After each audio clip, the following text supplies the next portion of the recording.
I think what Jaws did for swimmers, this movie's gonna do for bros and clubs.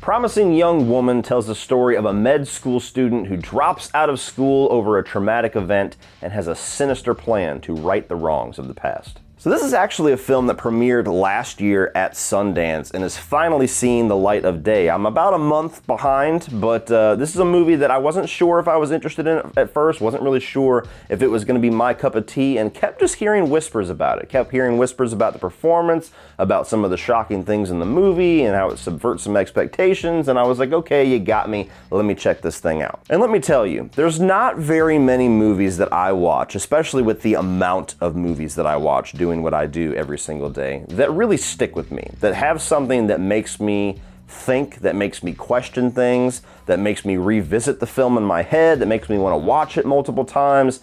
This is one of those films. You know, we live in a time where there's a lot of, social messages out there, there's a lot of campaigns, there's a lot of movements trying to get more awareness for things, be it Black Lives Matter or Me Too or What Say You. And when you have movies nowadays, they often have to walk a fine line if they're going to be tying into one of those messages between entertainment and beating you over the head with a message.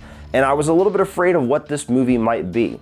Is it going to be something that's going to be so on the nose like Black Christmas 2019 that it's just going to be absolutely ridiculous? Or is it something that's going to be kind of losing its message for the sake of entertainment? Is it going to fall somewhere in the middle? And for my first positive at Promising Young Woman, I'm here to tell you that this movie finds a perfect middle between those two things. I feel like it toes the line very wisely between going pushed just far enough for entertainment value to get you sucked into the movie, to get you on the edge of your seat, to make you wonder what's going to happen next, while always keeping sight of the reality of what they're trying to say and keeping sight of the goal of what they're trying to say. This is a movie that definitely talks about toxic masculinity. It talks about men preying on women. It talks about these situations that women have been in that up until very recently, they haven't really had a voice. Nobody wanted to listen. And while when you put all that on paper, it's like, oh God, it's one of those movies that's going to beat me over the head with a message. This movie actually finds a way to make you find the message yourself, to make you think about these things, to see the situations that they put this woman in and the things that she's doing to these guys in these clubs, to make you think back to maybe some memories that you have about hopefully not behavior that you did in the past, but maybe some behavior of your friends, or even things that you just saw as a bystander in a club one day, or stories that you heard that maybe you didn't really act on. It's a movie that brilliantly makes you the author of the message itself, rather than telling you, hey, you should think about this. Essentially what you have going on in this movie is you have this med school dropout played by Carey Mulligan, and she moonlights going into nightclubs and bars, feigning extreme drunkenness, and waits for a good Samaritan to come along and sees whether or not they're going to actually be a good Samaritan, or they're going to go the dark route and try to take advantage of the fact that she is in this weakened state. And if they go the second route, she flips the script on them, punishes them, and tries to teach them a lesson. Okay, you're saying. What are you doing? Hey, I said, what are you doing? And when I first heard that premise, and when I see the trailer, I really felt like this was going to be going in a slasher direction. Like, she's probably going to be cutting these guys up, she's probably going to be torturing them, there might be some gore or something like that. And funny enough, for the guy that always talks about carnage candy, this movie really doesn't have a whole lot of violence in it. As far as, the exploitative violence, as far as visually expressive violence, as far as gore or torture scenes like I was just expecting this movie to be. This movie doesn't really go that route. It kind of goes the quieter route. And at first I was like, oh, they're going a little bit tame. And by the end of the movie, it's almost more effective that they don't show you what's going on, that they don't go that route, that it is just a simple fact of her catching these guys in their behavior and making them look back at themselves and go, holy shit, what am I doing? And as a man, and whether you believe me or not, that has never been in a situation like that has certainly never been the guy preying on a drunk girl, when I'm a bystander that's forced to watch this being portrayed, a guy that's kissing all over and trying to pull her underwear off and, you're safe, no, you don't want to go. It was so uncomfortable to watch. Even though there's no excessive violence, even though nobody's getting hit or stabbed or anything, it was just so gut-wrenching to watch this type of behavior, because we all know that whether or not we're there to witness it or not, this stuff happens every single day. And as the movie goes along, when it's just, aside from these initial events, these sequences where she's getting these guys in these nightclubs and showing you how their behavior unfolds and how she flips the scripts on them, and sometimes not even showing you how they flip, they show her in the aftermath, she starts to have this plot in place to go back over all of these people that wronged her in the past for this event that caused this behavior. And it almost reinforces everything that they're trying to convey in here. When you got somebody that was well aware of what was going on in the situation that just chose to ignore it, to the person that is in a supervisory, authoritative position that just chose to ignore it, from the people that are involved with the law that just tried to go the legal route and wipe it clean as fast as possible to try to save people's lives, aside from the victim themselves. And it's just something that the way that she goes through this plot and the way that it shows how all of these people are interconnected into this one singular event that in your mind should be so cut and dry, and you just look at the total indifference of regular everyday people, it's frightening. And Carey Mulligan is absolutely incredible in this role. I would not be surprised if she is an absolute lock for the Best Actress Oscar this year. Not that there's a lot of competition, but even in a regular year, I feel like she would be a lock for, if nothing else, a nomination. But she is damn good in this. She's funny, she's charismatic, but she's also terrifying and really gets across the different shades of this character, even without a whole lot of expression. Her character is not somebody that emotes a whole lot, but through the lack of emotion, she gets across every single color of this character, from her trauma to the regret to the hate to the anger. It all comes through. How old am I? What are my hobbies? What's my name? Sorry, maybe that one's too hard. The supporting cast is great in this movie as well. Like, there's almost a point where you could almost accuse the movie of being more glorified cameos than side characters. Like, when it gets to these certain points where she's enacting her plan, they actually kind of section it out with Roman numerals, like, this is part 2 where I'm going after this character. And you have characters like Alison Brie, Connie Britton, even Alfred Molina in here. But they're not just cameos. Like, it's not just, hey, look at me, I'm one of those famous actors you remember. They're giving a performance that adds to what is going on. They are giving this character, they're bringing this character to life. Their characters are crucial to what is going on. Their characters are crucial to getting you to not only understanding this past traumatic event that they just kind of slowly tell you about, but it's crucial in also conveying Cassandra's plan and how it's going to affect these people and how she's going to flip the script on them and right this wrong and get them to see the error of their ways. If you didn't have really effective actors in those roles, it just wouldn't come across right. I love the style of the movie too. This is the director, Emerald Fennell, I believe is her name. This is her first feature film. She did a short film, but this is her first full-length feature. And this is somebody to look out for, because not only is this just a really effective way for her to tell her story and to try to tell the message that she's trying to get across, and she does it brilliantly, but just the stylistic stuff. If you just want to tune out the movie, if you want to turn the sound off and just kind of watch it, it has this really interesting kind of poppy color to it. It's not so flamboyant that it's overly stylistic. It's actually pretty subtle, but to like the hairstyle of Carey Mulligan in a few spots, to just the way that certain scenes come across, to even the soundtrack kind of adds that color to it. It has this candy-coated feel to it that adds to that black comedy, almost like Heathers. When you think about Heathers, it kind of has this candy-coated, shell over this really dark, fucked up story, and that's the same thing here. And it was such an enjoyable aspect of the movie that kept me watching. Even if I wasn't invested in the message, which I totally was, it would still be entertaining for me to watch for the style alone. And though I just mentioned it, the score, the soundtrack, the music choice, all of that was awesome. Like, I'm not a pop song fan,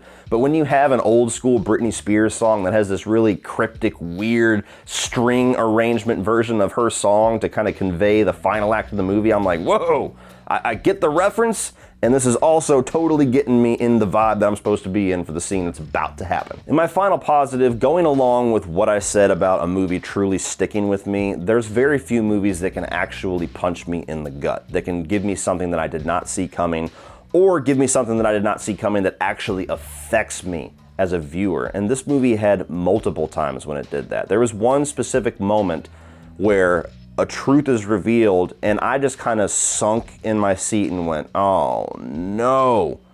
I was depressed about it. I was affected by it, like I was the character learning the truth. As far as mixed aspects, I only have one, and I suspect it's gonna go away completely on my next rewatch whenever I do revisit this film. The way that the film decides to wrap up is a very bold decision. It's very unexpected.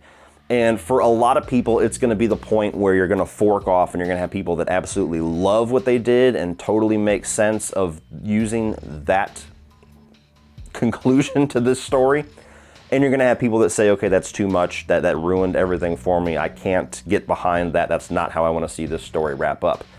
And to be honest with you, when I initially was experiencing the ending, I was hard on this fork. I was like, okay, that's nope, you just lost me. And the more I've thought about it, the more that I've kind of stuck with this film, the more I've kind of retraced my steps over the story. I've even listened to a couple of interviews with the director and Carey Mulligan and talking about their decisions to do that and how they chose to convey it and why they chose to film it in a certain way and the duration of certain scenes that are pretty difficult to watch. And it really brought me around to the camp where I'm like, okay, I understand why the story needed to end that way. And it may not make the movie the most rewatchable thing in the world, but for the message that they're trying to get across, I don't think any other ending would have worked. So all in all, guys, Promising Young Woman is a movie that totally caught me by surprise. It definitely intrigued me going into it, but it subverted what I expected this movie to be on its surface level so much that it affected me way more than what it would have if it was just a straightforward revenge, torture, slasher type film that I thought I was walking into. It's a movie that really brilliantly waves the line between a message and entertainment. It's got fantastic performances. The style is just oozing all over this movie. And it really is a film that sticks with you, that makes you ask questions, that makes you look at people, look at yourself, and reevaluate things. And that's what great art can do. So if you're in the mood for a revenge story that asks some difficult questions but has style all over the place, all the way throughout, definitely check out Promising Young Woman. And whenever it finally hits the shelves, go out and buy it. All right, guys, now I'm going to talk a little bit about some specific events in this film, one in the middle of the film, one being the climax, how everything wraps up, kind of give my opinion on it, talk about some of the themes, some of the messages that it's trying to get across by choosing these very bold decisions. So if you have not seen this movie, I'm telling you right now, do not watch the rest of this video. Go watch the movie, then come back and finish up this last section of the review. You've been warned. So you get to a certain part in this movie where Cassie has been enacting her plan. She's been taking these people one-on-one, trying to flip the script on them, trying to get them to see the wrong of their ways, trying to scare the living shit out of them and show them the reality of what they either ignored or what they participated in. And it comes down to a point where there's just no non-destructive path for Cassie as a character, as a human being. She's just going to keep going down this road, and she's eventually just going to self-destruct. She's got this new relationship with this guy that used to go to med school with her that is an acquaintance of the guy that she's targeting overall, kind of her main focus of this whole plan. And throughout the movie, there's little hints that maybe he's going to go the same road as all these other guys in this club, and he keeps showing these little signs of hope, these signs that, not all guys can be like this, that there is actually some light at the end of the tunnel. And it finally gets to a point of the movie where she forgoes this entire plan. She says, you know what, this is done. I've done all I can do. I'm throwing away my book. I'm not doing this moonlighting thing anymore. I'm going to actually give life a chance. I'm going to give hope a chance and just focus on this guy and my relationship. Only for less than 30 minutes later to be dropped the bombshell, this video that Allison Brie has found regarding her friend's rape. And her boyfriend was one of the culprits, was one of the bystanders. And they don't show you anything in the scene. They don't show you anything. All they show is Carey Mulligan's reaction. And her reaction physically on her face was my reaction within my soul. As soon as I heard that guy's voice come across the tape, I was like, no. I felt crushed like I was dating the fucking guy. And it's not very many movies that can give me a gut punch like that. Like, I literally felt my heart drop into my lower intestine at that point. I was like, oh no. Oh. Leading her to break it off with this guy, continue on with her final plan to go after the guy that actually sexually assaulted her friend, which led to her suicide, led to Cassie's life being in shambles and her friend's loss of life, obviously.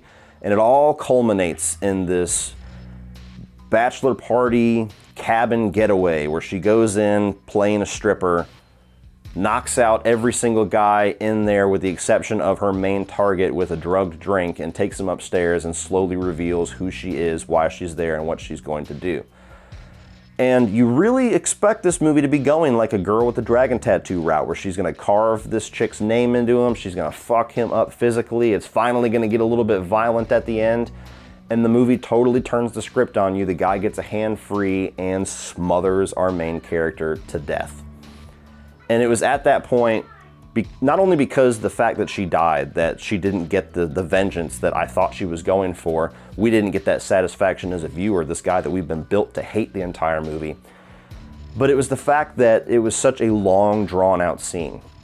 And funny enough, when you listen to interviews with the director, she said that she was talking to people like medical experts about how long it would take to smother somebody, and they said about 2.5 minutes, and she made that entire sequence 2.5 minutes long of just this character putting his knee on Carey Mulligan, smothering her with a pillow, and just taking forever for her to finally take her last breath. She waves her arm, he's holding her arm down, her arm gets a little bit weaker, a little bit slower, and it just goes on forever. And you as a viewer are like, oh my God, like is it going on forever because she's gonna finally knock him off, or somebody's gonna come in and stop it, or is he gonna have a change of heart? There's gotta be something. Nope, just kills her.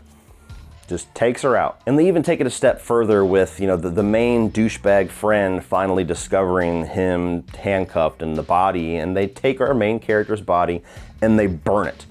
You literally just see her hand sitting there with her makeup, and he just kicks her hand back into the fire like she's a piece of trash. And at that point, I was like, this movie destroyed everything it had going for it. They're going for shock value. They're trying to show that there's no hope with this situation, or there's no way to triumph over this situation. I don't know what they're trying to convey, but they're losing me completely as a viewer. They bring it back a little bit with her finally having this ultimate backup plan where she gives the video to the lawyer, Alfred Molina, that had a change of heart. She schedules this text message to her ex-boyfriend, letting him know that the game's not over yet, that you didn't think you were going to get away with this so easily, did you? And everything crumbles. These guys are found out to be murderers, and whether or not they will ever see jail time or see a courtroom because of the rape and the eventual suicide of Carey Mulligan's friend, they're certainly going to see the inside of jail cells for her murder and disposing of her body without telling anybody what happened. So in the end, it's like this bittersweet victory that we didn't know we wanted, where her, through the spirit of her friend, finally gets these guys at all costs. And initially, I was like, okay, I get what you're saying. I get what you're going for. It still didn't quite win me over. When you go back over the events of the film, when you go back over who Cassandra is as a character, Cassie if you want to call her that, and you realize how dismantled and broken she is as a person and as a character because of this one event that didn't even happen directly to her, which tells you this message about, not only is sexual assault and people's indifference and nobody listening, not only can that destroy the victims' lives, but it can destroy the people surrounding that victims, their mother, their father, their best friend, their sister.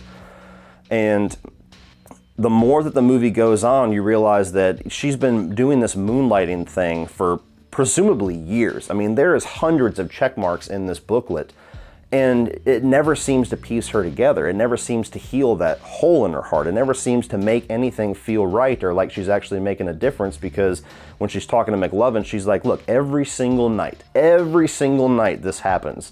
As if there's never been a single guy that just takes her home and makes sure she's safe. There's always a douchebag that's trying to take advantage of her, which gives her no hope in the world whatsoever.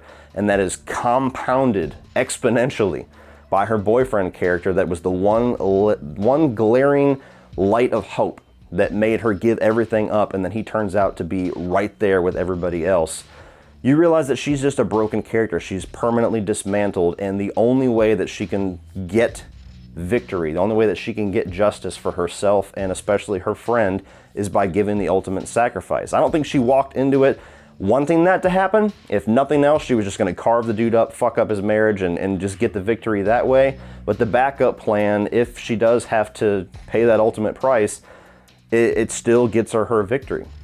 And it kind of makes the movie a bittersweet ending that I don't feel like thematically any other ending would have worked for this film to get the message across the way that they do, to make people actually look at this situation and go, holy shit, that can do some really dark shit to somebody, and we rarely talk about it. Even though it's been this big debate that we've been talking about, this big topic of debate for the past couple of years, until you're really shown it, it doesn't really have life for you. It goes back to that scene with Connie Britton, who is the dean, to where she just suggests, hey, I just dropped your daughter off with a bunch of drunk fraternity guys. Do you feel safe about that? And she just has this crushing panic because until it's somebody that you love, until it's somebody that you know, it never really takes life. And yeah, so I mean, by the end of this movie, I just felt like it was a bittersweet ending. It was difficult, but it's a reflective ending. It's a reflective conclusion to this story, to the message that they were going for. And I thought it was brilliantly done. Thank you guys for watching. Please like and share this video. Hit that subscribe button if you have not already been a subscriber of mine. All you guys are awesome. Thank you so much for watching. Put your thoughts down below on Promising Young Woman, including your thoughts on the ending. Try to give a spoiler alert or something and put a couple of spaces. Let's be cool about it in the comments. And as always, guys, remember, opinions are like assholes, but that doesn't mean that you have to be.